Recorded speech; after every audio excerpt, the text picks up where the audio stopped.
కోట గారు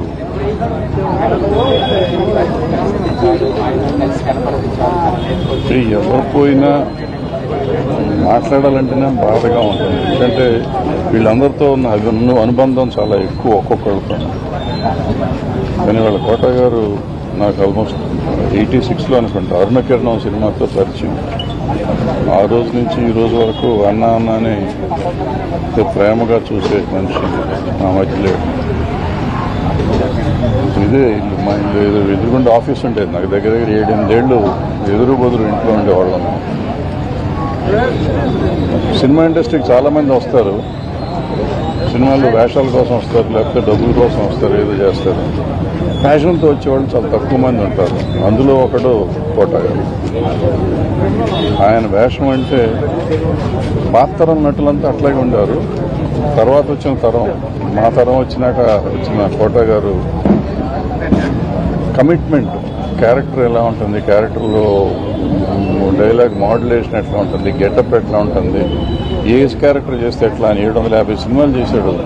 దగ్గర 400 సినిమాలకి ఎప్పటికప్పుడు సెపరేట్గా ఉండేటట్టు చేసిన మనిషి ఆయన.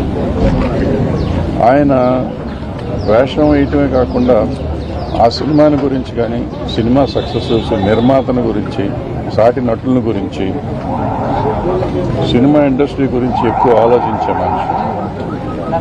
93లో సినిమా ఇండస్ట్రీ అంత స్ట్రైక్ వెళ్ళిపోయి ఇక్కడి నుంచి చేయకూడదంటే హంగర్ స్ట్రైక్ చేశాడు ఆయన.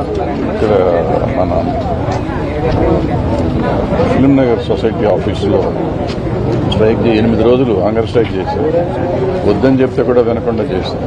అంటే సినిమా ఇండస్ట్రీ అంతా బాగుండాలి, ఇక్కడ రావాలి. ఆయనే స్లోగన్ రాశారు, అందరం కలిసి పనిచేద్దాం, కొందరే ఎందుకు పనిచేయాలి అనే మాట ఆయన రాశారు. లోపలికి వెళ్తే మీకు ఫోటో కూడా ఉంది అక్కడ, చూసుకోవచ్చు.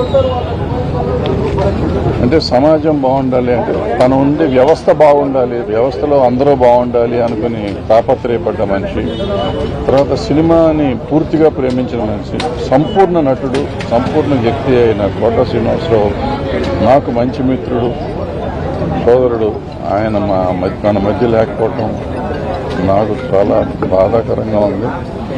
ఇండస్ట్రీకి కూడా చాలా తీరని లోటు. ఆయనకి ఆత్మశాంతి కలగాలని ఆయన ఫ్యామిలీకి నా తెలియజేస్తాను.